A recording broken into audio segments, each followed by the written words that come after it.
This next section takes us from that information about reality and starts to relate it to the situation we find ourselves in. There are 20 years between these two photographs, and in that time, really amazing things have happened. So many people have gone from that to that, and it's an exponential curve that's gathering pace all the time. And people are starting to see what is increasingly there, that we are watching the unfolding imposition of a fascist global state or communist global state. They're the same either way. I'm sure people in fascist Germany and people in Stalinist Russia thought there was a big difference between the worlds that they lived in. Different names for the same basic control system. But I would suggest that if we stay only at the level of the five senses, only at the level of the world we see banking scams, manipulated wars, Orwellian imposition, then we're not going to get truly what is going on.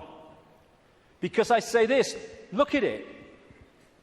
This world has been changing and is changing so rapidly in terms of all different aspects of this control system, the way they manipulate education, manipulate wars, put in the people they want as presidents, give us all this shite through food and drink, control the media, manufacture the global warming scam, big pharma, and 9/11 and all that stuff. And it's coming in such a coordinated way. So if we are going to think that this situation that we're seeing unfold goes back to a few men and women in dark suits or whatever sitting round a table saying what's our next move, we are clearly massively missing the point. And the vast majority of people who over the last few years have started investigating this, they will not go any further. They will not go any further because, A, their belief systems won't let them, often their religious belief system, but also they are fearing what other people will think about them if they go into some of these areas I'm going to go into now. What people make of it is up to them. My right to say it is up to me. So yes, it's not just people sitting around a table somewhere in the world discussing the next move. There's the level where we see this unfolding in the news and what have you. Then there's this other dimensional, non-human level to look at, as I will in this section. Then there's the level of the nature of reality, which I've introduced already. And then there's this whole stuff about the moon, which I'll get into in this section too. And the rabbit hole doesn't end there. It goes deeper and deeper and deeper. And the deeper you go into the rabbit hole, the more we understand what the game is, the more we can change the game. And it's all about the control and programming of perception. That's the only way the few, and it is a few compared with the global population, that the billions can be controlled. Manipulating how we interact with reality, keeping from us that we are consciousness, putting us in these bubbles of our sense of limitation and I can't, manipulating the way we decode reality, and therefore making us see the world as the control system wants us to see it. That's the basis of all of it going through the day, because that's the basis of all of it going through the whole conspiracy. So yes, of course, on one level, it does manifest as dark suits sitting around a table discussing the next move. But that's still the play-out world of this conspiracy. It's not its origin. It goes beyond them into the advisors in the shadows, the Mandelsons in this country. Peter Mandelson, if he's not manipulating, he gets withdrawal symptoms, that man. And into the Rahm Emanuels, ditto, in America, the controller, handler of Barack Obama. It goes into deeper levels, beyond them, deep in the hidden secret society network. And eventually, it goes out of this dimension. And that's where this whole thing is really coming from. Beyond the frequency range of visible light. And it involves non-human entities. Some of them people call the greys. The main ones, I would say, and have been saying for a long, long time, take a reptilian form. They operate outside. They can come into visible light. But in terms of the reptilian part of this, they can't stay here for that long. So people say, why don't they just come and take over? Because they can't, or they would. They can come for so long, but their vibrational difference, incompatibility, means they have to leave. They can't stay for long, although there are technological ways they can stay for longer. And they operate outside visible light, and they manipulate this reality through bloodlines, interbreeding bloodlines that I'll come to. And we call them the Illuminati families. So, we operate with invisible light, but outside of that, sharing the same space, is infinite other worlds and realities. And if a so-called UFO comes into this reality, because it's coming into visible light from where we cannot decode, it just seems to appear out of flipping nowhere. Because what it's done, it hasn't actually come in, it's just changed its vibrational state to resonate with invisible light, and it's like, it came out of nowhere. And then how often do you see it? Honestly, mate, there was this bloody UFO, and it disappeared just in front of my eyes. What are you on, mate? You on the pop or what? What it's done is increased its vibrational resonance to go beyond on visible light. Therefore, to the observer, it disappears. It hasn't disappeared at all. It's left visible light. And this range of frequency we call our world is being manipulated from vibrational frequencies beyond it. And Satanism is a network within visible light that interacts with these reptilian entities in various ways I'll get to before the end of the day. Places or areas of the heavens that come up, Orion comes up again and again in relation to these reptilians. And in terms of non-human visitations, so does the Pleiades, so does, in terms of the reptilians, area of the heavens they call the Draco constellation, which appropriately, coming through the word derivations, brings us draconian. And of course, draconian laws are the Orwellian laws coming in. Very, very appropriate. Sirius is involved as well. So, won't be able to get into this today. There's a lot more to know anyway, but so is what happened to Mars, is all involved in this story, how it became the devastated place it was, but it is, but wasn't before. And when I talk about these areas of the heavens, I'm not necessarily talking about those places with invisible light, because just as we are multidimensional, so planets and stars, etc., are multidimensional. And just as a planet might be devastated within visible light, it's not necessarily devastated on other vibrational frequency levels of itself. Because the Earth, too, operates in visible light, but also multi-levels, like everything else. Another major part of this story is that when these reptilian entities started intervening, they manipulated human genetics through interbreeding. Not necessarily physical interbreeding, interbreeding through technological methods, and also changing human form by changing the messages, the information, I'll come to this before we finish this section, that the DNA is picking up. And through that, you can change a form by changing the information the DNA is picking up. And it's no accident that humans have massive, fundamental reptilian genetics. This part of the brain, which scientists call the R complex or the reptilian brain, will be very, very important as we go through this second part of the day, because it's fundamental to how human behavior and human perception is manipulated to see the world as we currently see it. This interbreeding is talked about and recorded all across the world in the ancient accounts. Of course, I guess because it's the Bible, the best known is this section from Genesis. There were giants in the earth in those days, and also after that, when the sons of God came unto the daughters of men, and they bare children to them. The same became mighty men, which were the old men of renown. But that's just the biblical version. Got a frog in my throat, the reptilian going. All across the ancient world, you see similar stories and accounts of this interbreeding. Something else goes parallel with the reptilian story. Again, not just in the Bible with the Garden of Eden and all that stuff, which of course the serpent was dominant, but across the ancient accounts. And that is the connection between the reptilian intervention and what we call the fall of man. And again, this is universal. And these themes will come together again and again as we go through this next part. The ancient accounts, again, and we're talking that part of the Yuga cycle, which they call the Golden Age, talk about the fact that there was a time when humans were so unbelievably different to how we are today. They were connected to higher levels of consciousness. They were in this world, but they were certainly not of it.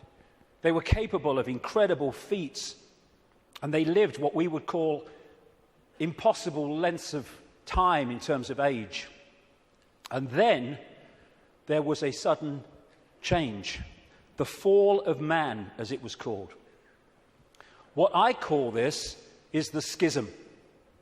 There was an energetic schism at the level of the metaphysical universe, the waveform-based information construct, and that, as it was decoded through into this holographic reality, obviously mirrored in the holographic play-out world the schism in the information construct.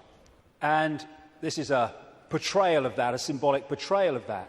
Anything that happens here gets decoded through to there, and this is where the schism happened. It was like a distortion in the information. Thanks, mate. Cheers.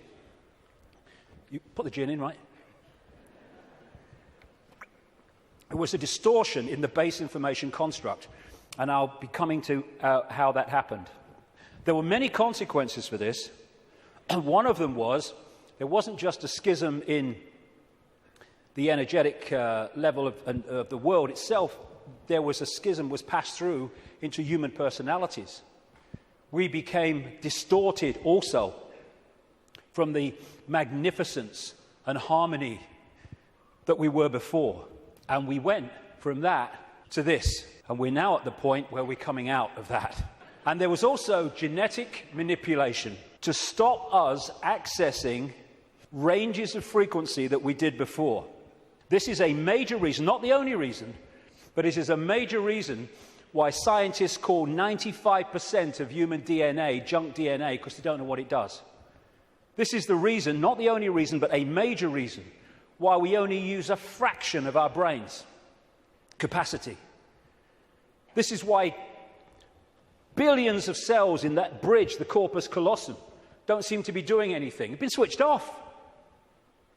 We've been put into a state that disconnects us and therefore makes us controllable, makes us farmable. So you've got this reptilian group, and the ones involved appear to be relatively small in number, tiny compared with the global population, and this is why they're terrified of being exposed. That's a constant theme all the way through it, wherever you look. And they've imprisoned humanity, or sought to, in this tiny frequency range of perception called visible light. Another key aspect to this is that they created hybrid bloodlines specifically to be the middle men and women. They became known in the ancient world as the demigods, the people, the children of the gods, part human, part god, as these serpent gods were perceived. And they were to be, like I say, the middlemen and women operating in visible light for the outside visible light control system. And it's appropriate that the caduceus and the symbol of the medical profession is the DNA, in effect, portrayed as two snakes. Because to these reptilian geneticists who were far ahead of where we are in the public arena in terms of genetics and understanding, the DNA is a software program. And so they manipulate it for their own means. And this is crucial to understand the world that we live in. One seriously important aspect to this DNA, this hybrid DNA I'm talking about, is that it has eliminated what we call empathy. The ability to decode the emotion of empathy. Empathy is the fail-safe mechanism of all behavior. If I can empathize with the consequences for others of my actions, that limits and balances my actions. If I have no empathy because I cannot empathize, then there are no limits. There is nothing that won't do. 3,000 dead on 9/11, who cares? Who cares? That's what we're dealing with. And this is vital to get across. If we look at this information on the basis of thinking I wouldn't do that, so they wouldn't do it, then we're going to miss the plot completely. Because that's not like that. No, you wouldn't do it. They would, and have no emotional comeback whatsoever. The reason for the interbreeding, the hybrid, is vibrational compatibility. These hybrids have a greater infusion of reptilian DNA than the general population, although we have a lot. And therefore, the resonance is sympathetic to the resonance of these entities operating just outside visible light. And through this resonant connection, like two radio stations talking to each other, the possessing entity outside of visible light can control the thoughts, actions, perceptions of the intermediary, the demigod. And of course, the theme of possession is as old as history, right up to the present day. We look at these people. All these pictures are by Neil Haig, by the way. Anything that looks like this. Great friend of mine, great artist. And this image symbolizes the fact that he looks at him with invisible light and he sees George Bush. Nothing else. What people don't see, because it's outside the frequency range of their decoding system, is there are entities around these people who are actually controlling these people's thoughts, actions, etc. A number of psychics have said to me around the world how they've seen people walking along the street or wherever, and then they've seen like an ethereal reptilian entity locking into these bottom two chakra points, the emotional level, one of them is, and floating around with them. And this is a kind of a good analogy. You know when there's scientists in a laboratory and they're trying to work with something that they can't touch because it's too dangerous. What they're working with will be in a tank, and they'll put gloves on, which allows them to be outside the tank, but to manipulate inside the tank. Well, that is a very good symbol of what I'm talking about. These Illuminati bloodlines, these hybrid bloodlines, operate like those gloves, operating inside this reality. And Neil symbolizes these Illuminati families with invisible light as this bearded man. Whenever you see him as we go along, that is symbolic of the Illuminati families controlled beyond human sight by these reptilian entities. When the world started to recover from great geological catastrophes, which I'll come to in a second, there were areas of the world that stood out in terms of their abilities and potentials and advancement. These were some of them, and this area is particularly important to the bloodlines I'm talking about. The area that was once called Sumer, thousands of years BC, and became Babylon. This is why Babylon comes up in the writings of these people so often. And it's Mesopotamia, the land between two rivers. They didn't invade Iraq just for oil or just for anything. They didn't invade it for one thing, but multiple things. But one reason they're so obsessed with Iraq is because to these bloodlines in control of the world today, this is a very significant, almost religious piece of land, of historical importance to them. As Sumer and Babylon broke up, these bloodlines started going walkabout. They became the royal families of the world. And what do royal families claim? The right to rule because of the divine right to rule. The Chinese emperors used to claim the right to be emperor because of their genetic connection to the serpent gods. And this is a theme all across the world between the serpent gods and royalty. They became the aristocracy and the royal families, claiming the right to rule because of their DNA. Just down the bloody road from here, we have a head of state in Britain to this day who is only head of state because of her DNA. Head of state because of her DNA. I actually made a complaint, nothing happened to it, but I made a complaint to the Race Relations Commission, or whatever they call it. They said, if you see racism, report it. So I reported the royal family. I thought, well, I mean, you would.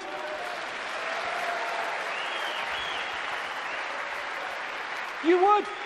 Because they go, racism, we must stop racism. All these bloody politicians go, well, get down to Buckingham Palace then. You're saying you can only be head of state, not only if you're bloody white, effectively, but if you only come from the same bloody family. Ridiculous. Anyway, it's always been and it still is. And so these aristocratic and royal families moved on. Eventually, when the people started to rebel against overt royal control dictatorship, these families, some of them stayed in the royal families overtly, and there's still some around, like ours. But these families moved into politics, into banking, into business, and became the dark suit, but they still perceive themselves as royalty, as special, because of this genetic connection to the serpent gods. And through the British Empire, the so-called Great British Empire, and the other European empires, as these bloodlines moved up into Europe from the Middle East, etc., they exported these bloodlines all over the world. And we saw them in power in what we call colonization. But there's two types of control. One has a finite life, one can go on forever until it's exposed. The one that has a finite life is a dictatorship that the people under dictatorship can see, touch and taste.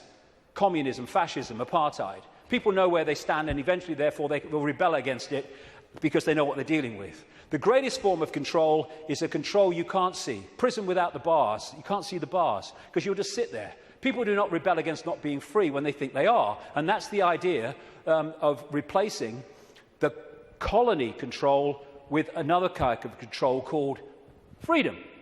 So what happened is, as these colonies, like the United States as it became, etc., and all the others around the world, as they were given independence, what was left out in those countries were the bloodline, under different names, the secret society network that manipulates the bloodline agenda, and those countries have gone on being controlled ever since.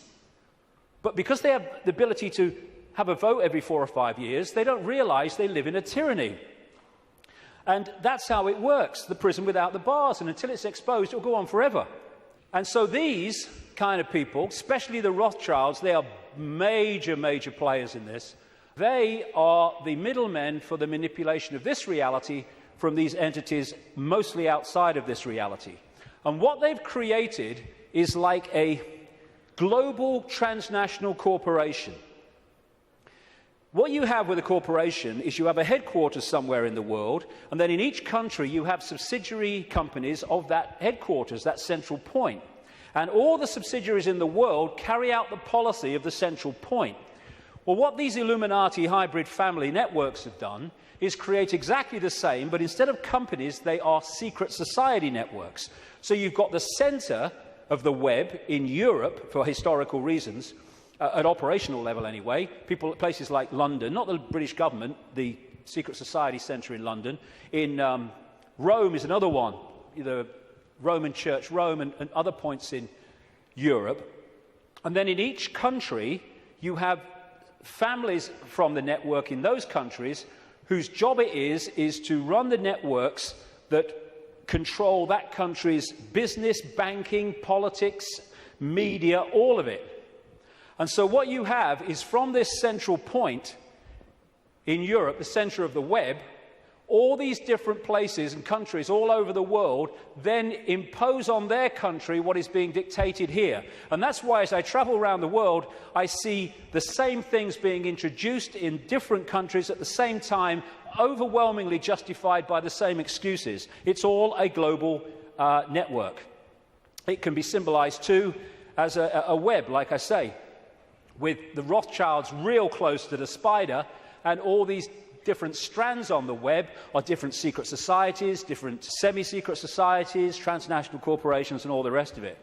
So when you see all these different names of these corporations that dominate the world in so many ways, and the pharmaceutical cartel and the oil cartel and all the rest of it, the biotech cartel, they're all different names or different masks on the same one face. And so you have this structure where Outside of visible light, you have the reptilian control system, comes down through the Illuminati families, and they control the people in power to push the world in a certain direction. Another way of looking at it here. You see, all these different people, these fight among themselves and all the rest of it, though if it gets out of hand, they get sorted. So these sit on the top of all these different countries. They control these different areas of their societies, and the people are then played off against each other. These buggers don't go to war, they tell these buggers to go to war. And if we stop going to bloody war, game over. But we do. Ridiculous. That's part of becoming conscious.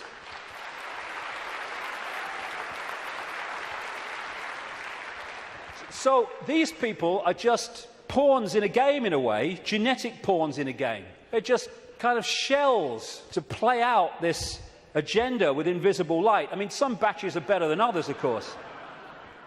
So if you look at the principle of the Trojan horse, the symbol of the Trojan horse, coming into a society and not seeming to be what it is, though taking it over, and you put that on the face, well, you've pretty much got symbolically what we're talking about here. People send me pictures from around the world and stuff that they find on the internet and elsewhere, which have a kind of reptilian feel about them. I'm not saying these are reptilian eyes, it could be a trick of the light, but I've used it because it gives an indication of the number of people that have told me this all around the world, from all walks of life, how they've seen people shift from a human to a reptilian state, and especially the eyes. The eyes are the first to go. They describe how the pupils become reptilian. And interestingly, a great friend of mine has an associate who, I don't agree with it, but he's been doing a research project to develop iris scan technology, and it led to him looking very deeply into 2,300 eyes. And he said he knew nothing about what I'm saying, probably never heard of me. And he said to my friend, the amazing thing was that about 4% appeared to be of reptilian type and appearance. And that is a recurring number, in my research anyway. 4-5% seem to be of this hybrid nature. So these people are reptilian hybrid human reptilians. And you look at the eyes, but behind the eyes are something else. I had an experience with this guy, Ted Heath. He was Prime Minister of Britain from 1970 to 74, took us into the European Union as it became. And it's a long story, I've told it before, but he looked at me in a dressing room in a television station, and as he looked at me, this is what his eyes did. His eyes went completely black, everything. And as I looked into his eyes, it must have been like that for, I don't know, maybe a minute, 2 minutes.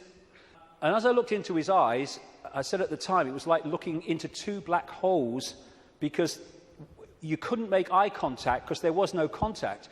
And it was like, as I know now, looking through him into this other dimension where he was really controlled from. This man, Ted Heath, oh, my goodness me. My goodness me, the children that guy has tortured and killed. And I've been saying this since 1998 in print, and he was alive for many, many, many, many years after that. And nothing happened. Why? Because it's true. And so these people are like hiding behind human form. And hey, I rest my case. I rest my case.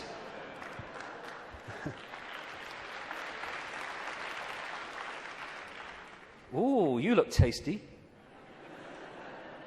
And this lack of empathy in this hybrid DNA explains why these guys do what they do. Now, when you open your mind, instead of saying, well, it's not possible, it's ridiculous, when you open your mind and say, okay, I'm not going to just accept this stuff, but I'm going to flow with it and see where it goes, you find that this stuff I'm talking about is absolutely in your face when you bring it from the subliminal to the conscious. The oldest form of religious worship in the world has been taken back 70,000 years to an area of the Kalahari Desert in South Africa, and it is worship of the serpent or worship of the snake. This man, Reverend John Bathurst Dean, wrote a book, very, very good book, 1933, called Worship of the Serpent, in which he studied serpent worship around the world. This was his conclusion. It appears then that no nations were so geographically remote or so religiously discordant, but that one and only one superstitious characteristic was common to all. that the most civilized and the most barbarous bowed down with the same devotion to the same engrossing deity, and that this deity either was or was represented by the same sacred serpent. It appears also that in most, if not all, the civilized countries where this serpent was worshipped, some fable or tradition which involved its history, directly or indirectly, alluded to the fall of man in paradise, in which the serpent was concerned. What follows then, but that the most ancient account respecting the cause and nature of this seduction must be the one from which all the rest are derived, which represent the victorious serpent, victorious over man in a state of innocence and subduing his soul in a state of sin, as he would call it as a reverend, into the most abject veneration and adoration of himself. Like I say, wherever you go, it comes up. You find obvious representations of the serpent gods. These were found in graves of the Ubaid people that preceded Sumer in what we now call Iraq. These were the Nagas, the shape-shifting reptilian people of Asia. The Druids used to worship a serpent god called Hu. If you play that word through, Hu man becomes serpent man, appropriately. The Egyptians used to worship serpent gods and represent their pharaohs as a result of that in this way. You had the cobra coming from the headdress there. You had the cobra head gear itself representing the snake. You had the belly of the cobra. The cobra is a constant common symbol of this serpent race.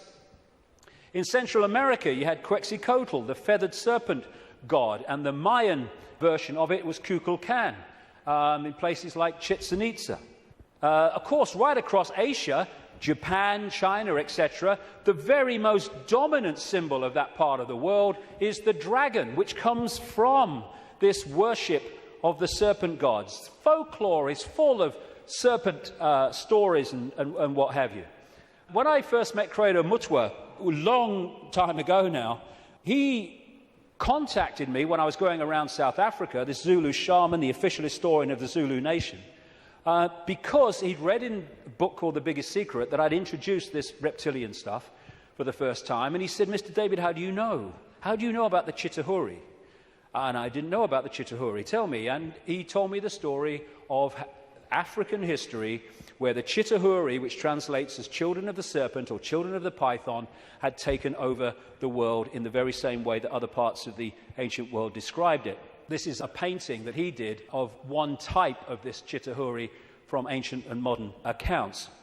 And he showed me this called the Necklace of the Mysteries. It says a necklace, it's very, very heavy, copper, and it goes on your shoulders. How he keeps it on his shoulders, I'll never know, it's so heavy. And he uses it as the historian of the Zulu nation, the symbols hanging from it, to tell the story of Africa and the world in general. And pride of place on the front is a non-human entity with a willy in come and get me mode and a human woman. And I said to him, what's all that about? And he said, this is symbolic of the interbreeding of the Chitahuri and humans to create these hybrid bloodlines, these children of the serpent.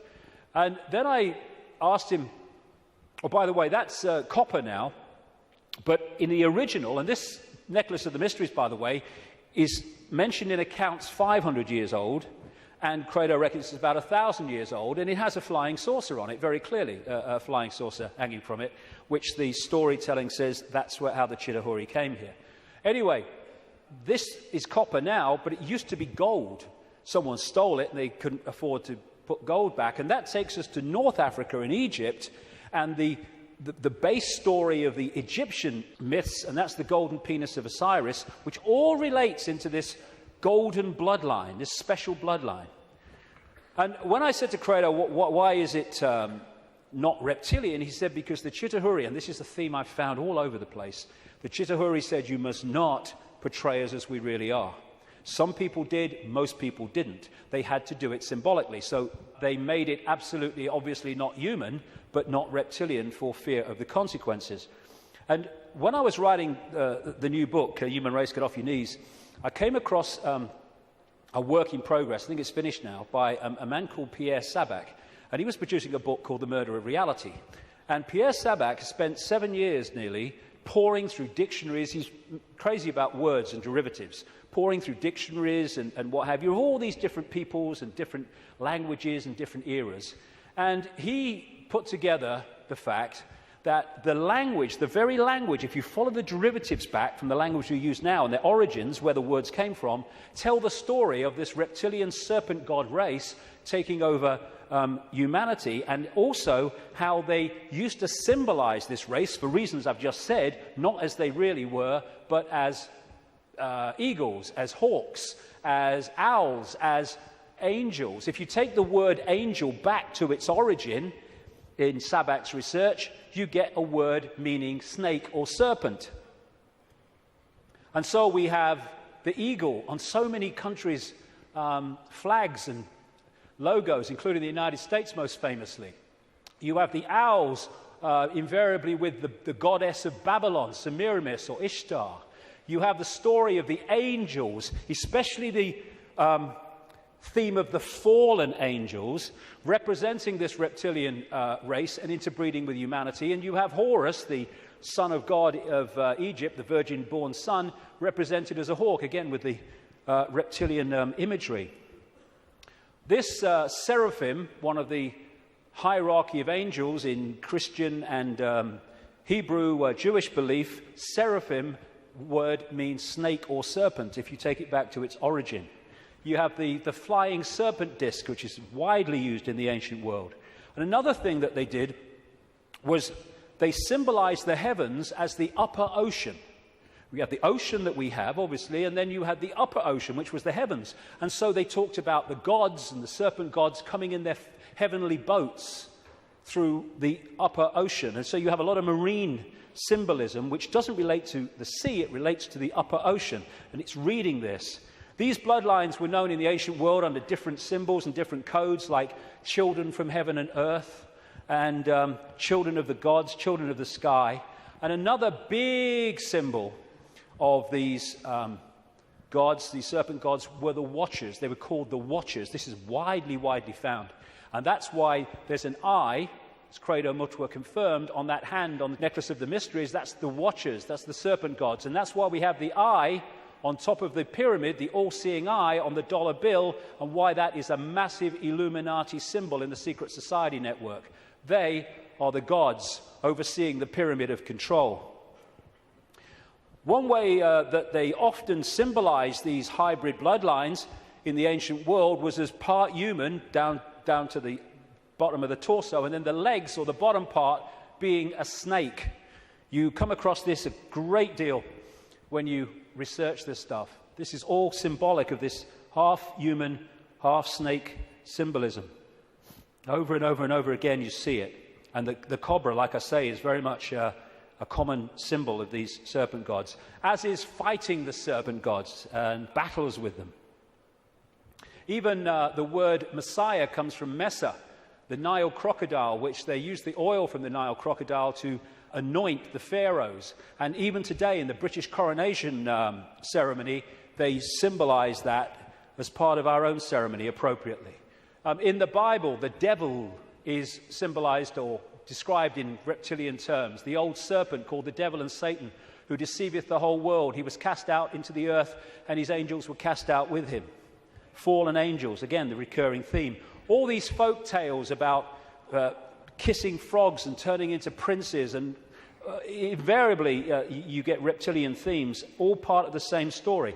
And people send me images from all over the world as a result of the information I put out. It's amazing how many times you see the symbol of reptile and humans, or part human, part reptile. Or overseeing the gargoyles in the palaces and castles and churches of this elite are symbolic of that. And of course, over the last, 20 years or so, there's been a massive reptilian symbolism in children's stories and children's entertainment. And then recently, you saw this, it's a quick one, this 16th century painting in the National Portrait Gallery of Queen Elizabeth I, they thought she was holding flowers because that's what someone had painted over. But with where what's underneath is coming to light, and this is a representation of it. It was in one of the papers, again, holding the snake, very, very appropriate. And these aristocratic families, which became the hybrids, again used reptilian, dragon, and all these other serpent images on their various coats of arms and what have you. And one of the centres, like I said earlier, is London. Not necessarily London, the great conurbation, but the city of London and the temple that runs into the city of London. The city of London, of course, being the great centre of not just British finance, but global finance. And how appropriate that they, too, have the symbol of the flying dragon and the symbol of the Knights Templar Secret Society, a major strand in this web of secret societies, as the very symbol of the City of London. You pass these as you go into the city, of course. Another theme you find with images around the world is of serpents eating humans. And not nice, it isn't, of course, but they do eat humans. When these reptilians come into visible light, they use humans as their food, like humans use animals, cattle, sheep. And then you'll see the recurring theme all over the world. This is in Central America, the Mayan area.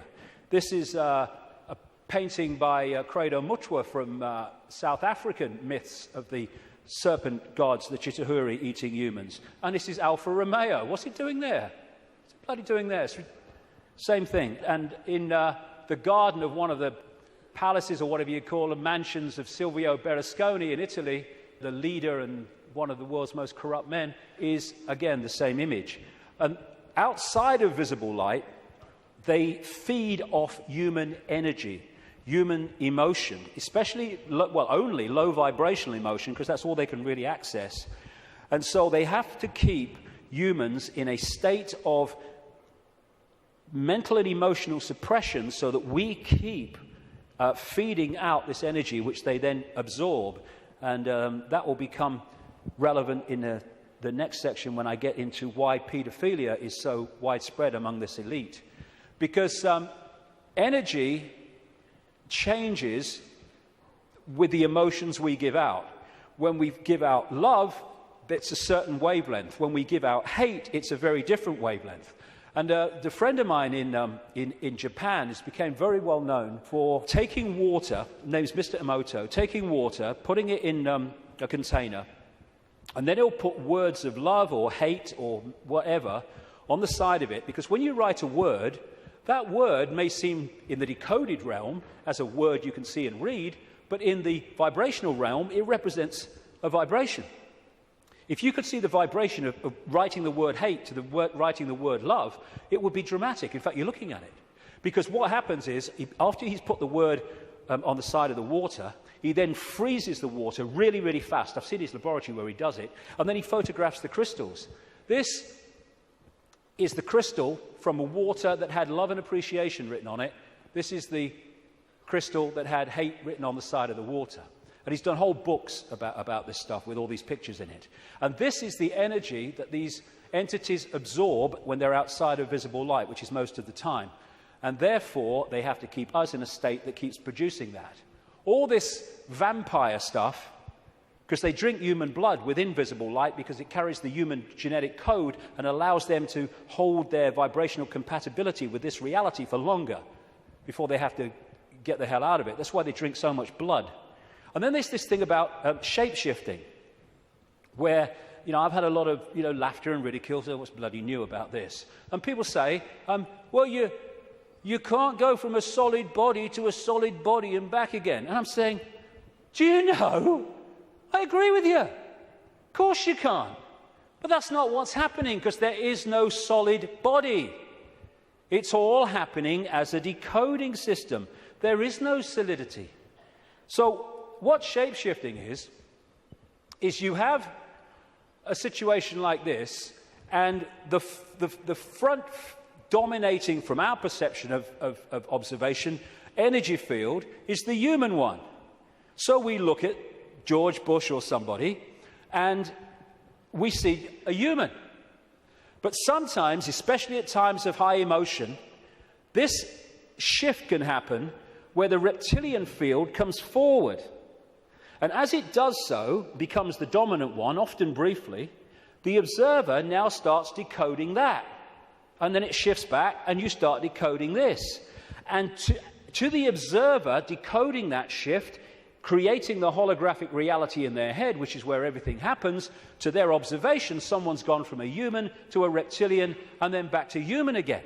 It's not, of course, shifting solidity. She's a hologram like we're all holograms, and they can shift. This is where shape-shifting happens, what we call physical shape-shifting, illusory, in our heads. So the road to tyranny began when these reptilians arrived.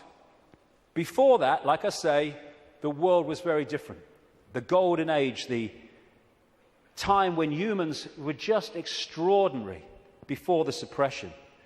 And then came this energetic schism, this distortion in the information construct, which got played out into the holographic world as, on one level, as massive geological events, with volcanoes and storms and what have you.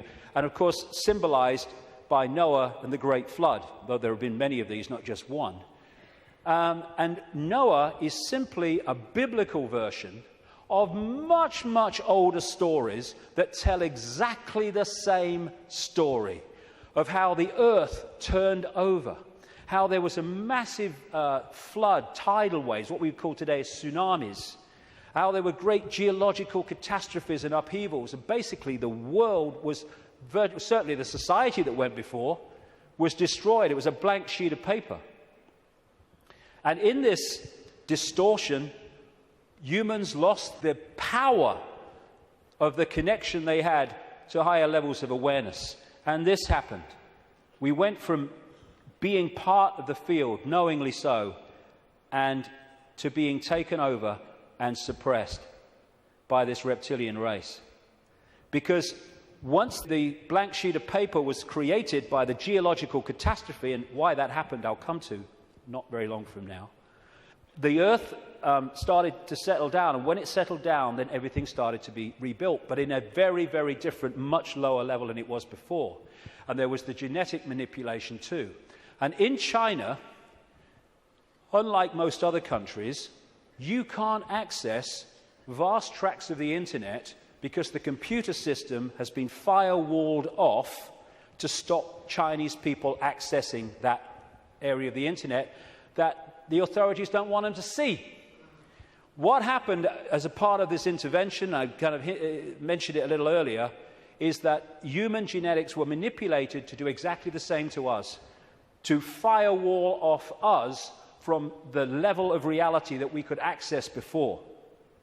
So we went into this prison called visible light that we've been in ever since, and particularly isolated in the left side of the brain so that we only perceive through the five senses, and we can only see structure and language and hierarchy and all that stuff, and our potential dramatically reduced. And this world came as a result of it. And it's dominated by controlling human perception, by suppressing our true self and dictating what we bring into holographic reality. Okay, now let's go really crazy. I've had enough of only being half crazy. Let's do the bloody lot, eh?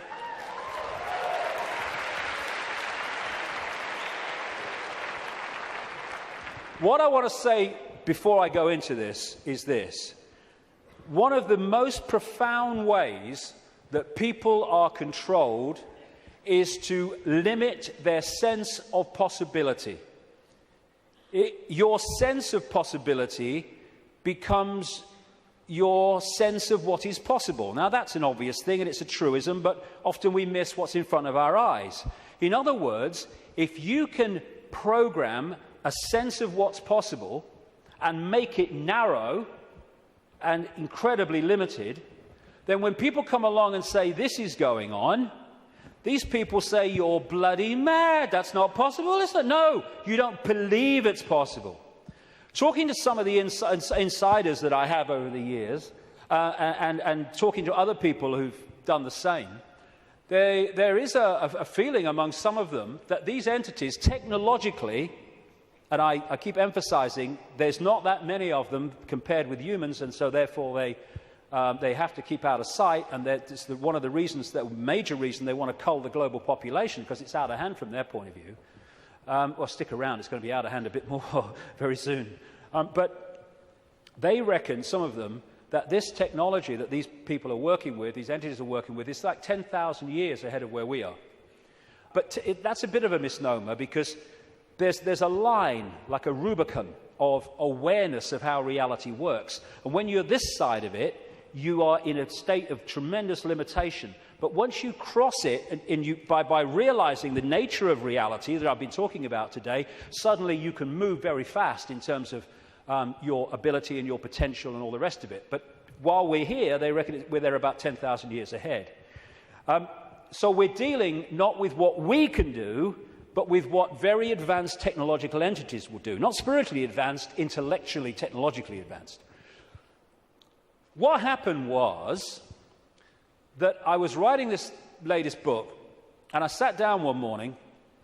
I've had one or two thoughts about this before, but they've come and gone. But I sat down one morning at the computer to start writing. And it was like, I've had this so many times in my life, in the last 20 years.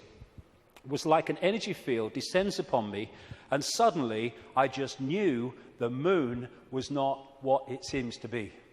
It wasn't the heavenly body, the natural phenomenon that we believe that it is.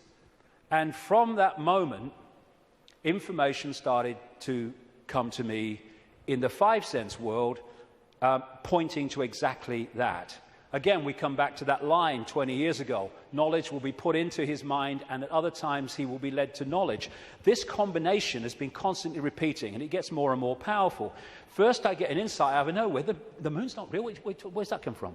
And then suddenly it starts. I went on the internet, and within 2-3 minutes, I was expecting to find nothing. I just put on a few words indicating the moon's not real in the sense that we think it is. And bingo, within 2-3 minutes or less, I'd found this book, Who Built the Moon, by two researchers who've written other books. One of them an investigation into Freemasonry. And this book details the extraordinary anomalies relating to the moon. And they came to the conclusion, and I absolutely bloody agree with them, and a bit more than that too, as I'll come to later, that this is what we're looking at. The geometrical connections and everything, and the mathematics and the relationship between them in terms of size and position is just mind-blowing. And what I'm suggesting, and I'm not alone over the years at this level of it, though I think I might be alone at the next bit, that I'll come to in a second or a few minutes. I've been there before, I don't mind. Is that the moon is actually a hollowed-out planetoid by a very, very advanced race, and it was brought here to take the Earth over. And what they do, this seems to be a modus operandi. They bring these moons in, and as they bring them in, they fundamentally affect the Earth. I mean, the Earth is at the spin it is and is at the angle it is because of the moon. Massively so, anyway, because of the moon. So when they come in, bingo, things change, and the society that was there before ain't there anymore. And then gradually they take them over in ways that I'll come to. So when the moon came in, and again, it's so important to come back from the holographic world to the base construct. We see a solid moon, yes, in the play-out world. But back here, it is an energetic construct in the metaphysical universe.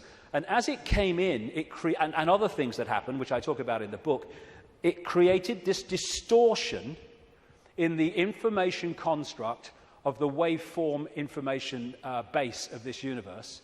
And as it did so, it was played out here in all this catastrophe and stuff that I talked about and the ancients talk about. It was played out as this great geological catastrophe and the great flood and all the rest of it. And what is a common theme that they talk about, the ancients, in relation to this? The earth turned over. And you think, how the freaking hell can the earth turn over? Well, what happened? What happened when the moon came in, the earth turned over? It's at an angle that it is today because of the moon. And so the distortion brought an end to the world that was there before, and we basically went back to rubbing sticks together because of what happened. And that distortion was played out in the human mind, the human perception, the human psyche, and we completely changed our perception of the world and who we are, where we are. So in Who Built the Moon, like I say, I do recommend it, the way it looks at the anomalies and everything, and the connections between these three bodies. And these mathematical, geometrical connections only apply to these three bodies in the solar system. They don't play out against the other planets, just these three. And the moon is so perfectly positioned that because of where it is, when we have an eclipse, it is the same size as the sun. That's why we have the eclipse. And the authors of Who Built the Moon say this: the moon is bigger than it should be, apparently older than it should be, and much lighter in mass than it should be. It occupies an unlikely orbit and is so extraordinary that all existing explanations for its presence are fraught with difficulties, and none of them could be considered remotely watertight. When you go on and you say, where'd the moon come from, you get this story. And like so much in what we call science, that people take it as fact, it's actually a theory which repeated becomes fact. But then you go back and you find that it's a theory. And the first one is the moon was created by what's known as the whack theory, or the big whack theory. And that is that a Mars-type planet came in, smacked the Earth, great chunk came off, and became the moon. When the physics of that didn't work out, they came up with the double whack theory, where the Mars-type planet hit the Earth, bit comes off or whatever, and then the Mars-type planet thinks, well, I'll give him one with the right, I'll give you one with the left, comes back and whacks it again, the old 1-2. Talk about bloody desperate. And the truth is, and honest scientists will tell you, they have no bloody clue where the moon come from, and it shouldn't, by physics, be there. This guy, Isaac Asimov, a Russian professor of biochemistry, did a lot of writing on this sort of stuff, and he said this, quite rightly: we cannot help but come to the conclusion that the moon by rights ought not to be there. The fact that it is one of those strokes of luck almost too good to accept. Small planets such as Earth with weak gravitational fields might well lack satellites. In general, then, when a planet does have satellites, those satellites are much smaller than the planet itself. Therefore, even if the Earth has a satellite, there would be every reason to suspect that at best it would be a tiny world, perhaps 30 miles in diameter. But that is not so. Earth not only has a satellite, but it is a giant satellite, 2,160 miles in diameter. How is it then that that tiny Earth has one? Amazing. Some scientists don't even talk about a planet-satellite relationship, but a planet-planet relationship. The moon's bigger than Pluto. The best explanation for the moon is observational error. The moon doesn't exist, that scientist said. Another one from NASA: it seems easier to explain the non-existence of the moon than its existence. And then we get the hollow moon. This is what I'm saying, and others have said, is that it's a hollowed-out planetoid. In November 1969, the moon was hit by a lunar module to the equivalent of 1 ton of TNT. The shock waves built up, and NASA scientists said the moon rang like a bell. Maurice Ewing, a co-director of the seismic experiment, told the news conference, "As for the meaning of it, I'd rather not make an interpretation right now, but it is as though someone had struck a bell, say in the belfry of a church, a single blow, and found that the reverberation from it continued for 30 minutes. It got a bigger smack eventually, which I'll come to. Frank Press from the Massachusetts Institute of Technology, MIT, said that for a rather small impact to produce an effect that lasted for 30 minutes was quite beyond the range of our experience. This is a guy called Gordon MacDonald. He said in the early 1960s, it would seem that the moon is more like a hollow than a homogeneous sphere. And this guy from MIT said the lunar orbiter experiments had vastly improved knowledge of the moon's gravitational field and indicated the frightening possibility that the moon might be hollow. Now, we'll come to this bigger whack. A launch vehicle struck the moon with the equivalent of 11 tons of TNT, and NASA scientists said the moon reacted like a gong and continued to vibrate for 3 hours and 20 minutes to a depth of up to 25 miles. Ken Johnson, a supervisor of the Data and Photo Control Department during the Apollo missions, told Who Built the Moon author Alan Butler that the moon not only rang like a bell, but the whole moon wobbled in such a precise way that it was almost as though it had gigantic hydraulic damper struts inside it. These two Russian scientists from the Soviet Academy of Scientists wrote an article in 1970 in Sputnik magazine in Russia, headed, "Is the Moon the Creation of an Alien Intelligence?" And all these years later, it indicates to the fact that they were right. What they point out, and others point out, is the outer surface of the Moon is extremely hard and contains minerals like titanium. Moon rocks have been found to contain processed metals, including brass and mica, and the elements uranium-236 and neptunium-237 that have never been found to occur naturally. Uranium-236 is a long-lived radioactive nuclear waste and is found in spent nuclear fuel and reprocessed uranium. Neptunium-237 is a radioactive metallic element and a byproduct of nuclear reactors and the production of plutonium. Some lunar rocks have been found to contain 10 times more titanium than titanium-rich rocks on Earth.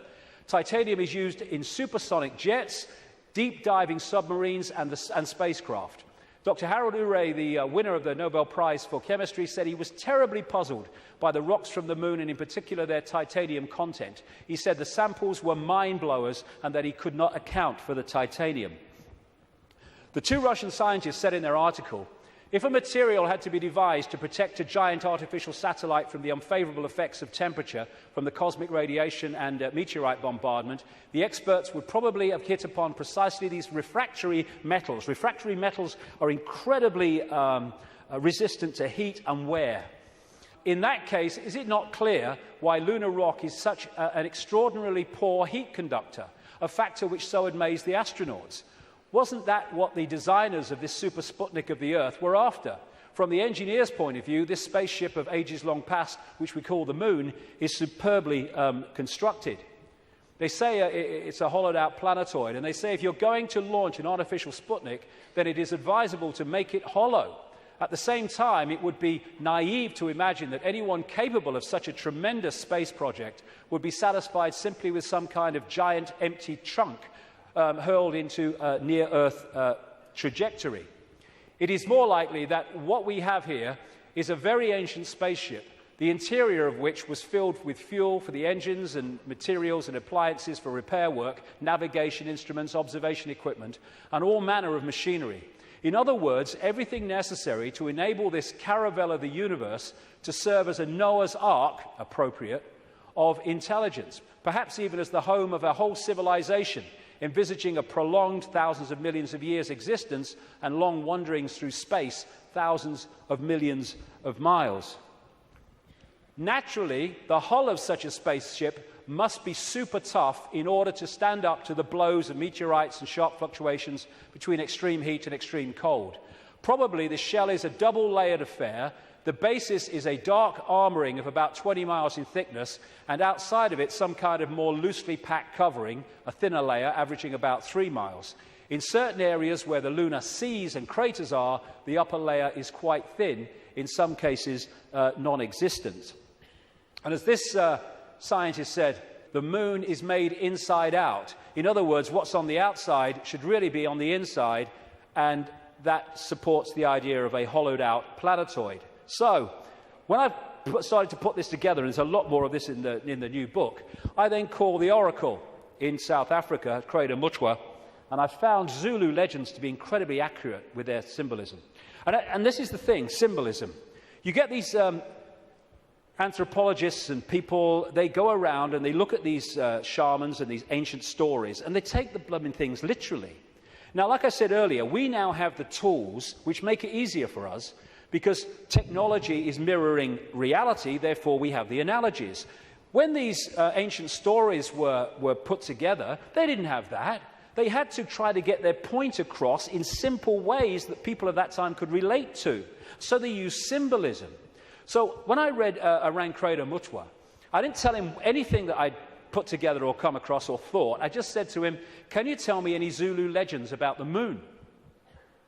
And he said, yes, we consider the Moon to be an egg.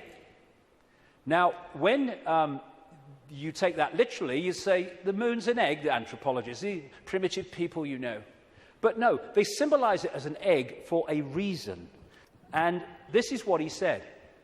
The legends, the Zulu legends, say that the Moon was brought here hundreds of generations ago by two brothers, Wawani and Umpanku, who were the leaders of the Chitauri. They were known as the Water Brothers and had, quote, scaly skin like a fish. Now, this story relates almost exactly to the stories found on ancient clay tablets in what is now Iraq, Sumerian accounts of the Anunnaki, a non-human race, I would say reptilian race, that came to the earth in the same way that other parts of the world, in the ancient world, talk about. And the Anunnaki, according to these accounts, were led by two brothers called Enki and Enlil. And at least one of them, Enki, was symbolized under another name too as in relation to water, exactly the same as this. Zulu legends tell of how Wawani and Mpanku stole the moon in the form of an egg, and this is why they symbolize an egg, not because they're primitive, from the great fire dragon and emptied out the yolk until it was hollow. They then rolled the moon across the sky to the earth and caused cataclysmic events on this planet. Zulu legends also say that the Chitauri threatened to move the moon if humans didn't do what they said because of the devastation that would cause. What the two scientists said about this 2-3 mile outer kind of protection, followed by a 20-mile impregnable layer, explains one of the anomalies of the moon, which the craters are pretty much of universal depth. Even though the scale of the impact and the size of the crater can be massively different, the depth is about the same, really, within a very short ratio. And that's, the scientists say, because it goes into the outer layer, the kind of buffer, but it can't go further than this inner protection layer that is impregnable. This guy, Don Wilson, wrote a book in the 70s called Our Mysterious Spaceship Moon. And these are some of the anomalies that he lists, and there are others that can be explained by what we're talking about. Why the moon is a freak world, too big and too far out to be a natural satellite of Earth. Why the moon has such shallow craters. Why some moon rocks are older than Earth and as old, at least, as the solar system. Why the moon seems inside out. Why the moon vibrates like a huge gong, transmitting tremors great distances around and through itself. How the moon can produce so many contradictions of data and findings. And I think it was in 2001, there was a series of people who spoke at the National Press Club in Washington who were insiders of government projects and space projects, etc., who came out to give evidence on things that they saw and were covered up and have never come to light. And one of them was this man, Sergeant Carl Wolf. He was a precision electronics photographic equipment engineer based at the Langley Air Force Base in Virginia. That's the CIA Air Force Base. One of the planes in 9/11 flew out of that and never got there, wasn't meant to. But what he told at the press club was that he was called across to part of this base where they were putting together what they called mosaics. As the craft were flying over the moon and photographing it, they were taking different photographs and piecing them together to complete the landscape. And they had a technical problem, so he went over to try to help them out with it. And then a guy there who was working with his mosaics showed him something of interest. And this is what he said at that presentation in Washington. Then he pulled out one of these mosaics and showed this base, which had geometrical shapes that were towers. They were spherical buildings, they were tall towers and things that looked somewhat like radar dishes, but they were large structures. If I compare it to what I have seen now, because I do have photographs that have artifacts in them that are similar to what I saw, they're massive. And this is a thing, you think about the moon, massive. This is a thing that comes up. The structures and technology and, if you like, spaceships that these people work with, some of them are absolutely enormous, beyond our comprehension, because they've crossed that Rubicon of understanding how reality works and therefore what possibility is. Some of these structures are half a mile in size. They're huge structures. Some of the buildings seem to have very reflective surfaces on them. A couple of structures that I saw reminded me of cooling towers at power generating plants. They had that sort of shape. Some of them were just very, very straight and tall with a flat top. Some of them were round. Some of them looked like Quonset huts and with a dome, a kind of like a greenhouse. The particular shot that I saw, there were several clustered together over the landscape, a fairly large landscape. And other people at that press club presentation talked about how NASA systematically smudged out or removed any non-natural artifacts that they showed on the surface of the moon. And this documentary called Moon Rising, you can watch it on YouTube, I think, looked at photographs taken by something called the Clementine mission in 1994, I think it was, which took 1.8 million photographs, digital photographs of the moon. And you see the way that some things on the landscape were just blocked out. I mean, what's behind this? There's loads of these things which they've blocked them out. And then there's this, which has been smudged out. If you take it from another angle, there it is. What the heck is that?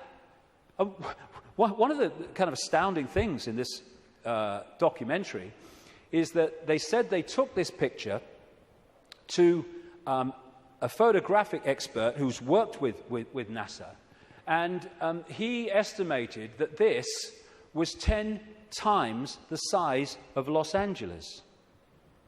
Because you're dealing with phenomenal understanding of how to create this technology because of the understanding of reality. And whatever it is, it certainly doesn't seem to be natural. You've got all these other things kind of smudged out, and you can only see even the smudging in close-up. And what I came across when I was putting this together is the Death Star in Star Wars. Now, George Lucas, as I've been saying in my books for years, is a massive insider in a galaxy far, far away. I don't think so. I don't think so.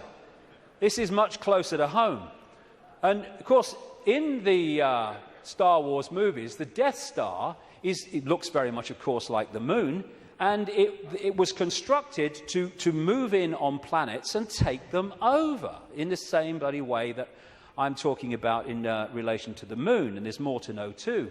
In many ways, this is so symbolic of what we're looking at here, and that's no accident with George Lucas involved. And interestingly, this is Mimas, a genuine moon of Saturn, and there's the Death Star. I found that quite interesting when you put them together.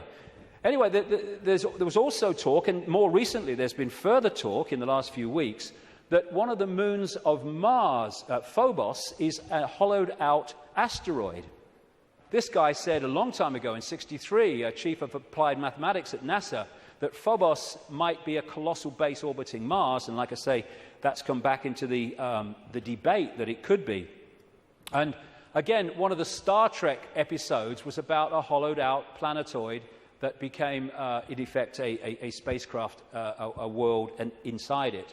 And so much of this science fiction that puts this stuff in our face as fiction ain't fiction at all. They're getting it from fact.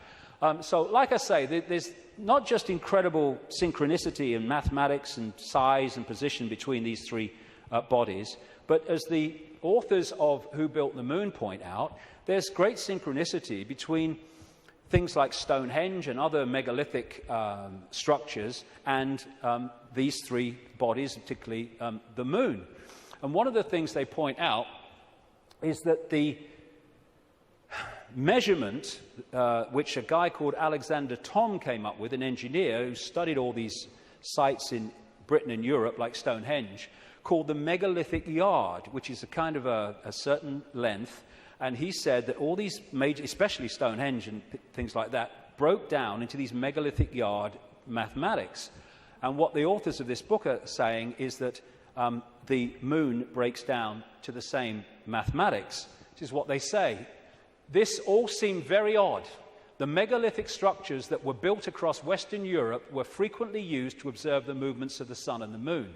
But how could the unit of measure upon which these structures were based be so beautifully integer to the circumference of these bodies as well as the Earth? Well, maybe because those that built Stonehenge and these megalithic structures in the ancient world, some of which we'd struggle to build now, were also those controlling the moon. And okay, this could be controversial, but, you know, I've been known to be. I think that these structures were put there to suppress the Earth's energy grid for reasons I'll come to in a moment, because we are interacting with this energy field all the time.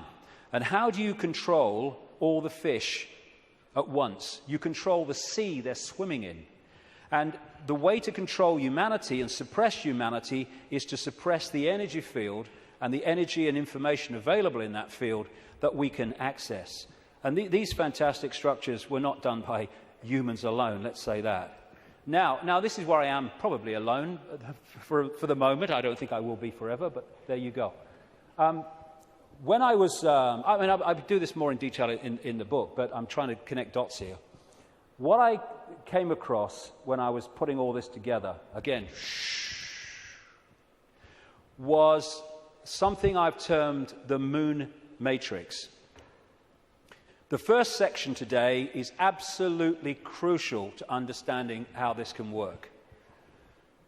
The moon matrix is a broadcast frequency coming from the moon, which has, in effect, hacked in to the human body computer and to the virtual reality universe in general, and has created a sub-reality within the wider virtual reality. Because, I keep saying it, but it's important, we see the moon as physical, but actually its base construct, like everything else in this reality, is waveform information. And I would say, and of course I think this is going to become more obvious as the years pass, I would say the moon is actually not just what we've talked about so far, but it's an interdimensional portal through which entities and energies can come out of one reality through into this one. It's their means of entry. Its position, so perfect, as you'll see if you read not just my new book, but Who Built the Moon, its position in relation to the moon and the sun is so perfect because that has an effect on creating this sub-reality. I'm saying that this frequency is broadcast from the moon and has created a sub-reality which we are constantly decoding, and that the genetic manipulation of humanity, so widely described by the ancients, was to take this body computer and tune it in, connect it to this frequency range I'm calling the moon matrix. This is Neil Haig's concept of moonopoly. This is the world, the structure that we are experiencing. This box, recurring, round and round, limited world. And I am suggesting that we are being massively influenced. In fact, we have been turned into a hive mind by these broadcasts, which are holding us in a sense of limitation, to the point where it operates as a default mechanism. Soon as you start to awaken, if you don't keep it going and stick with it, then you'll default back, because the pressure of this moon matrix is pushing us into this tiny sense of limitation. So what virtual realities do is they basically hijack the five senses and get them to decode the information in the computer game and take it into reality. I'm saying that this moon matrix has done exactly the same, and it is part of the modus operandi of how planets are taken over in this way. Our five senses have been locked into something else, and we're decoding a fake reality. Basically, we are connected to this symbolically, which is a hive mind, which is why we are so herd-like when we weren't before. And if people are going, "Whoa, okay, what?" Just stick with me, because the layers will go on. What I've been talking about today is the fact that this base vibration from the black holes goes through this cycle, and it elicits different information in the form of photons from the suns, which we decode, and the reality changes. We go through different epochs. What I'm saying is that this moon matrix has hacked in to that photon energy stream and has done what the Chinese authorities have done to the computer system in China. They have stopped us accessing vast amounts of the virtual reality universe that we used to before. Now, if anyone thinks this is fantastic, that we could see things that aren't really there and not see things that aren't there, this is a New Scientist. America has just switched from analog to digital television. In the short time of about a year that the analog frequencies are not being accessed because they're going to be filled up by other things like mobile phones, suddenly, for the first time, scientists can see and connect with radio waves from galaxies they couldn't before. Why couldn't they do it before? Because we were watching the flipping telly. Prior to the switchover in America, naturally occurring radio waves at frequencies between 700 and 800 megahertz were obscured by analog TV signals, preventing astronomers from investigating the universe using this band. The freeing up of this bandwidth is a once-in-a-lifetime opportunity to see galaxies in this range. Now, you imagine what is capable by this high technology in blocking frequencies so we can't perceive what's there and we perceive things that aren't there. That's what this is doing, I suggest. And I'll add more detail as we go along. In effect, we're operating within a bubble, a virtual reality bubble, within the wider virtual reality universe. And it's connecting in through our crystalline receiver transmission system, same with the Earth, and creating this situation where we are decoding a world that may even not be there, who knows, but certainly is different to the world we think it is. And we go back to this more accurately now. The matrix, I would say the moon matrix, is everywhere. It is all around us, even now in this very room. You can see it when you look out of your window and you turn on your television. You can feel it when you go to work, when you go to church, when you pay your taxes. It is the world that has been pulled over your eyes to blind you from the truth. What truth? You are a slave, Neo. Like everyone else, you were born into bondage, born into a prison. You cannot smell, taste, or touch. A prison for your mind. I would say that prison for your mind is the moon matrix, which has put us in a vibrational prison that we can only break out of by becoming conscious and therefore vibrating beyond the walls of the moon matrix, which is a frequency range. And if we're not held in that frequency range, that's why society is structured as it is, with its stress and its fear and its war and its conflict, then we start to break out of its perception prison and we start to say, bloody hell, why didn't I see this before? Because you were there, constantly decoding this thing. Now, like I was just saying, never mind what I've just said about some moon matrix, never mind that. Even by its very position, the moon is fundamentally affecting human behavior and human perception. Because the moon is affecting the Earth tilt, the Earth spin, affecting the Earth oceans, therefore it's affecting us. We're 60-70% water, we must be affected by it. And also, and here we come back to the importance of the first section today, it's also fundamentally affecting the endocrine system, which connects us to the chakra system, which connects us to out there, part of which is the third eye. It affects the hormones that we secrete, which fundamentally affect human behavior, human health, human perception. Not with any matrix, just by being there. And it fundamentally affects this, the pituitary and the pineal gland that give us the sixth sense ability to see beyond the five senses. And what it has done, it has shut down, in so many people, on purpose, the third eye, which in our previous pre-domination mode, we used to perceive vast areas of reality beyond which we can now. Moon comes from moon. The moon, of course, as it goes around, fundamentally affects our perception of time.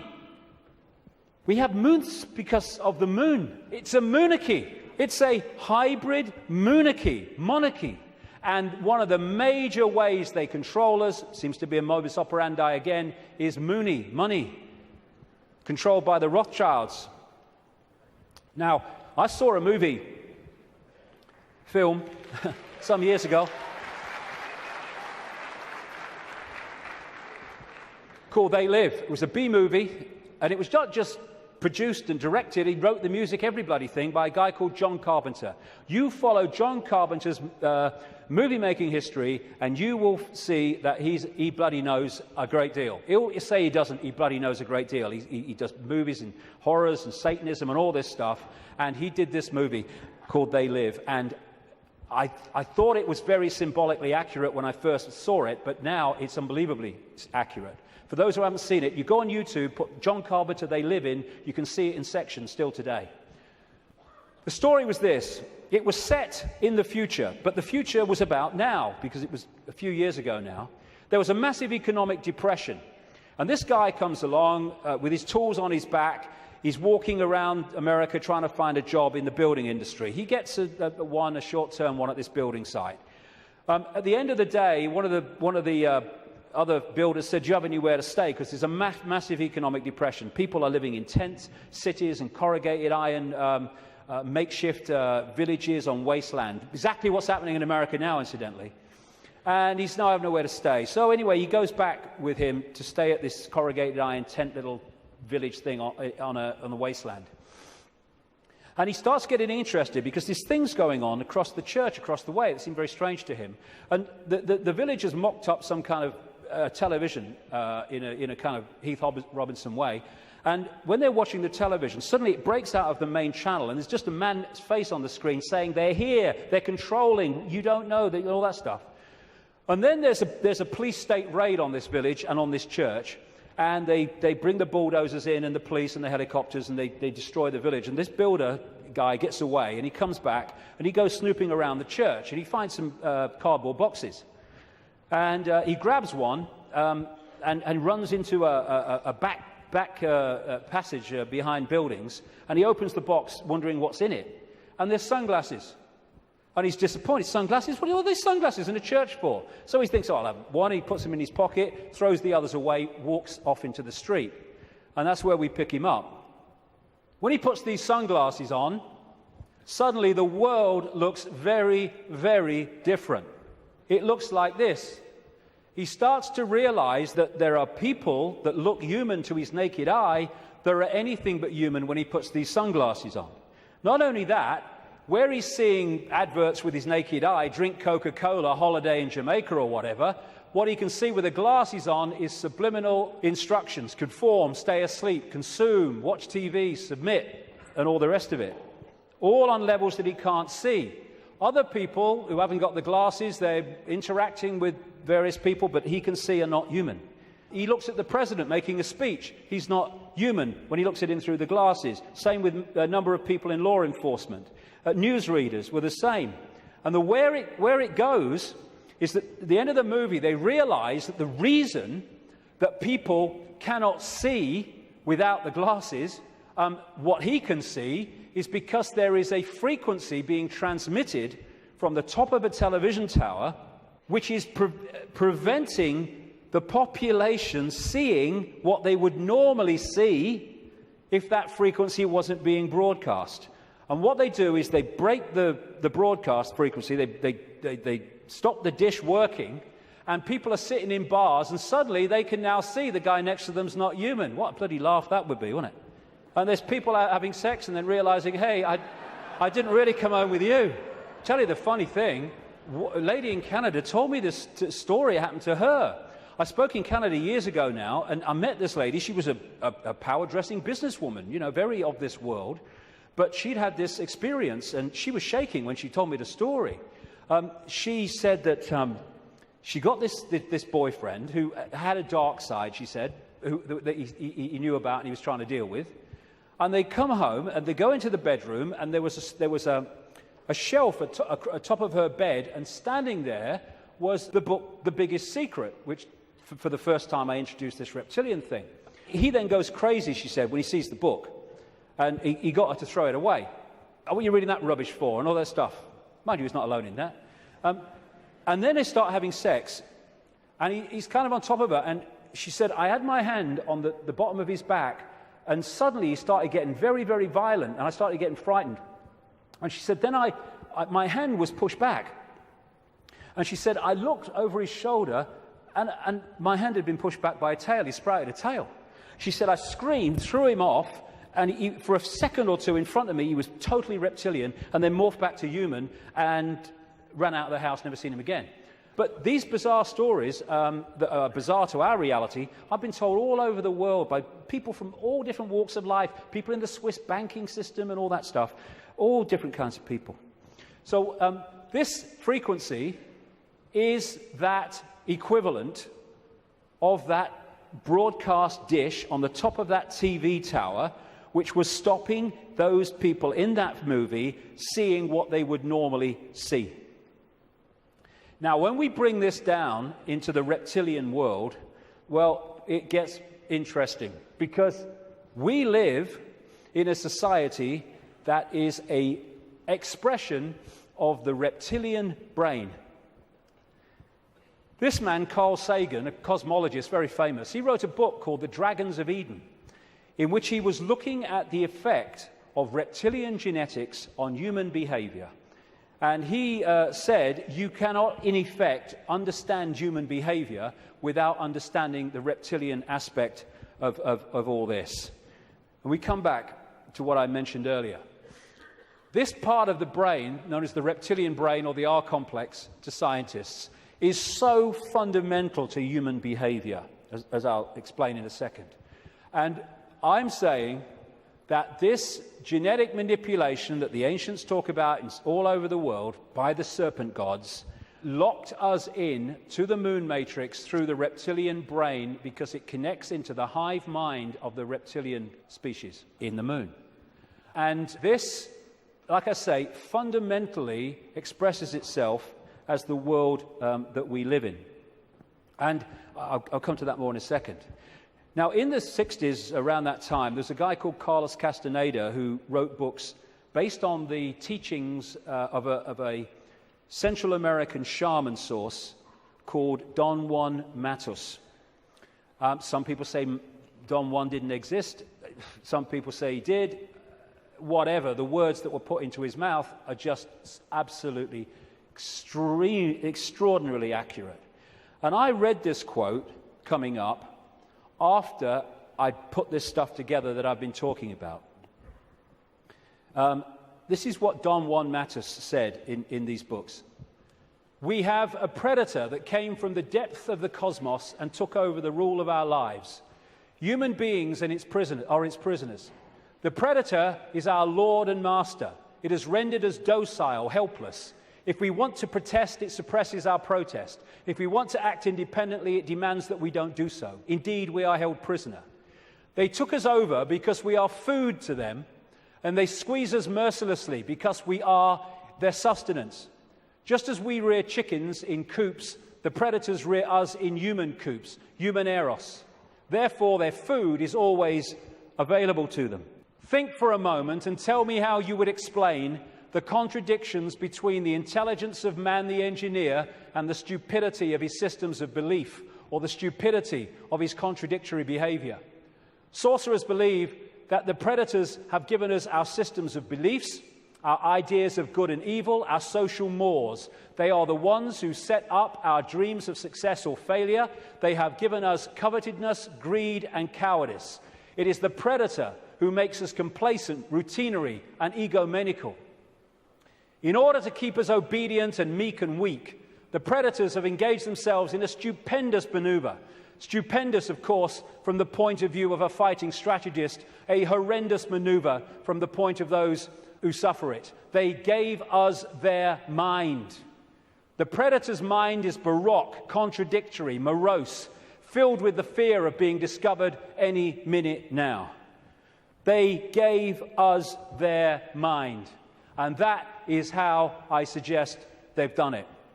We are connected if we operate within the hive reptilian brain mind.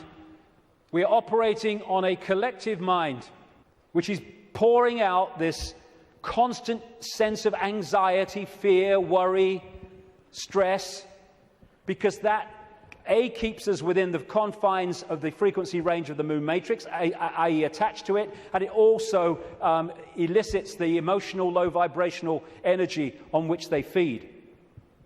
Behind all these pyramids of banking, medicine, religion, business, politics is the reptilian hive mind. It connects into all these control systems that run our society. And now let's look at the character traits of the reptilian brain. Is this our society or what? This is mainstream science, by the way. From the reptilian brain, we get primitive and emotional responses, cold-blooded behavior, lack of empathy, if not balanced out by other parts of the brain, and territoriality. This is mine. Get out. A desire to control, an obsession with hierarchical structures of power. Aggression, might is right, winner takes all.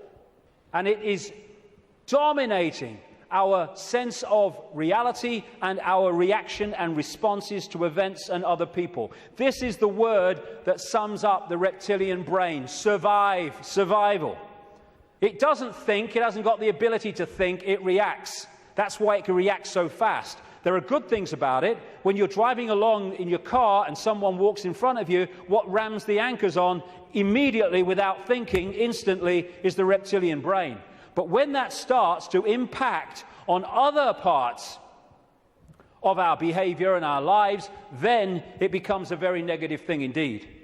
It is the reptilian brain and its fear of not surviving. It's always scanning the environment for threats, not just physical threats, but threats on other levels of our experience, which I'll explain in a second. And therefore, the targeting of the reptilian brain and the constant triggering of it is what gives us this constant fear, this constant stress, worry that goes on in all areas of our lives. Will I meet the rent at the end of the month? Oh my God, will I lose my job? Oh my God. And the more that we can be put in fear, here we go, the more we operate in the reptilian brain. That's why we're constantly given reasons to fear and to be anxious. Be afraid, be very afraid. The big bad monster's coming as soon as we've invented him. And when he's gone, we'll have another.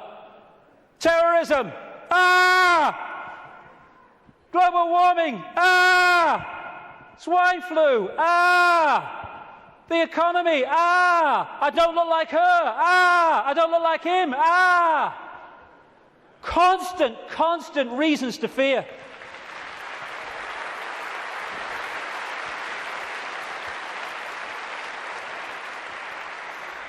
Locking us into the control system.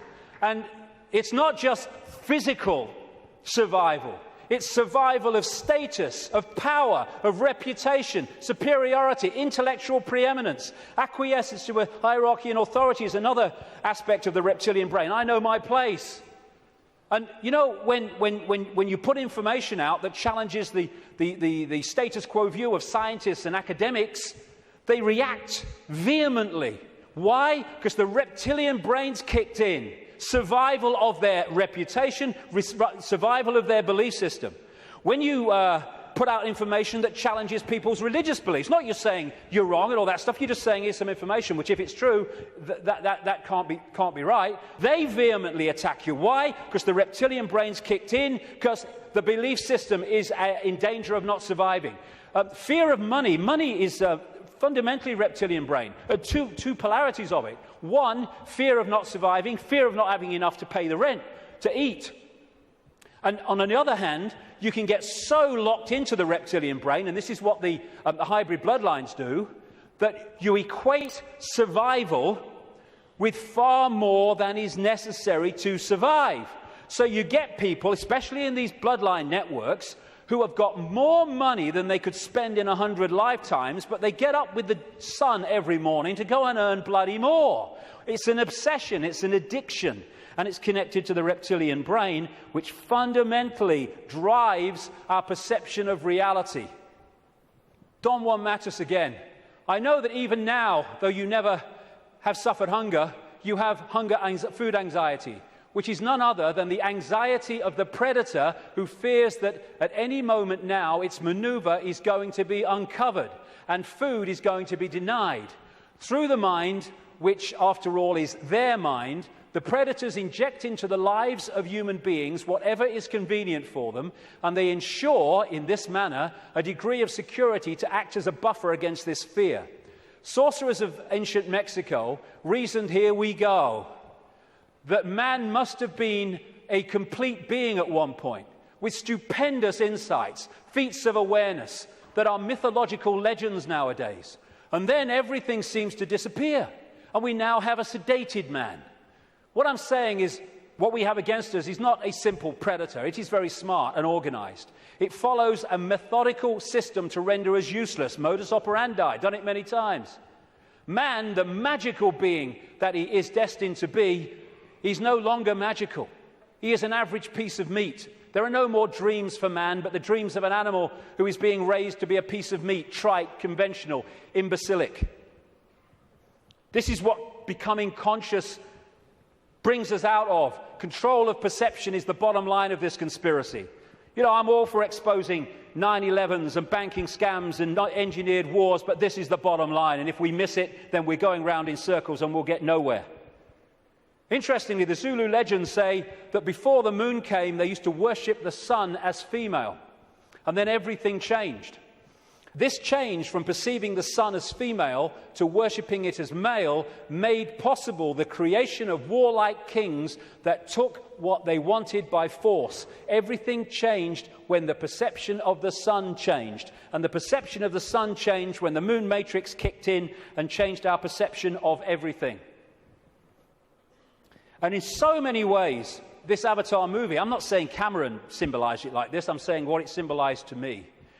The blue people, who were in total harmony with everything else, I'm saying to me, are symbolic of humans as we were before the Predator came. And then the American troops with their high technology, let's kill people, we want these resources, so let's just go and get them and destroy everything to do so. They symbolize to me this reptilian intervention. And they even have, in the Avatar movie, of course, the concept of the possession of the blue people so that they could infiltrate their society while outwardly looking like they do and not being known to be who they are. These reptilians look down a different timeline to us because they're on a different wavelength. They're able to see further into what we call the future than we are. And therefore, if you access this network of secret societies, especially the inner circle, you can access the projected future of human society which this is planning. Therefore, you can write prophetic novels which further down what we call the timeline turn out to be staggeringly accurate. All you need to do is to access that projection. And you do it by accessing the secret society network. This, the Fabian Society in London, created in 1884, is one of those societies. The deeper inner core that have access to that timeline and that projected agenda. And this guy was one of them, a Fabian. And that's the Fabian logo, by the way. The wolf in sheep's clothing. Perfect. Perfect. It created, in effect, the Labour Party in Britain, and it influences massively the left, not only the left, but what we call the left centre of politics, not just in Britain, but in other countries. Australia, too, for instance, very, very powerfully. When people have said to me in the past, you know, what's planned, I've said to them, well, you can read two books and see it. Just put them together. George Orwell's 1984 and Aldous Huxley's Brave New World. This was published in 1948. This was in 1932. Put the two together. This talks about the drugs and all the rest of it and the mind control. This talks about the sort of police state. Put them together, you got it. They were incredibly prophetic. I've been saying for years they weren't novels, or their source wasn't novels. Turns out that Aldous Huxley taught French to a man called Eric Blair then, now George Orwell, at Eton College, and introduced him to the Fabian Society. And this was the knowledge base, plus no doubt others connected, where they got these concepts. And what they said all those decades ago, Huxley's case 1932, is now happening in incredible detail. And it seems that Orwell rebelled against what he heard and wrote 1984 to try to expose it. And some researchers suggest, they may well be right, that he called it 1984 when it was set kind of about now, because 1984 was the 100th anniversary of the creation of the Fabian Society. We've reached a point where these entities and their hybrid bloodlines, the Illuminati bloodlines, they think the takeover of humanity is almost complete.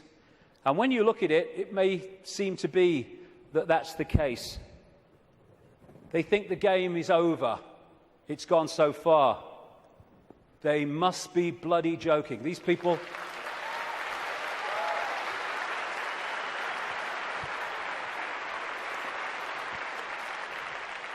These people are in for the shock of their lives in the next few years. The shock of their lives. Because they can access so much, but they can't access beyond that. And they think the game's over because it seems to be here, but they can't perceive there. And when that comes in here, and it's very close to doing so, game over. Well, we've come a long way, haven't we? And what we're going to do now then is have a break for, say, 45 minutes, and I'll come back and look at the world as it is now and what's happening. Thank you very much.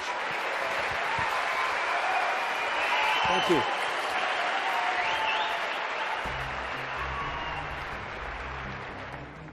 Very good so far, yeah. The reason I'm here basically is to find out exactly what's going on in the world and find out exactly what the hidden conspiracy there is that's going on today, basically. It's not just David Icke that's saying this stuff about the moon. There's Alex Collier, the Andromedan contactee, who says that the moon was towed here from Ursa Minor, which is near the Alpha Draconis star system, by the reptilians. I don't think he's necessarily said anything that I haven't known already, but he's very eloquent, and he's put it together in such a beautiful package that it just makes it very easy for anyone to understand. I just like the way David puts things across. You know, he's not afraid. He's not afraid. He's got no fear in him whatsoever. Doesn't give one iota about what people think, and I think we can all learn from that, definitely. Ever since I was little, I've always thought that something was wrong. The way that society, because I believe that reality and the system that we live in are two completely different things. I've found it very difficult to concentrate in school because I was always told what to believe. It was very structured, and whenever I used to ask why, nobody could ever give me an answer. And it seems that David Icke seems to give those answers and opens up your perception to new possibilities. Some concepts of it I can agree with, definitely with the controlling aspect of it, because there's got, like, when you look at the controlling thing, there's got to be a way how they're really keeping us controlled. So I would say with that aspect of it, yeah, I do agree with it. I have read and I have seen many videos, and I think he's great because there is a lot of truth in everything he says, and there will be a lot of changes from now on.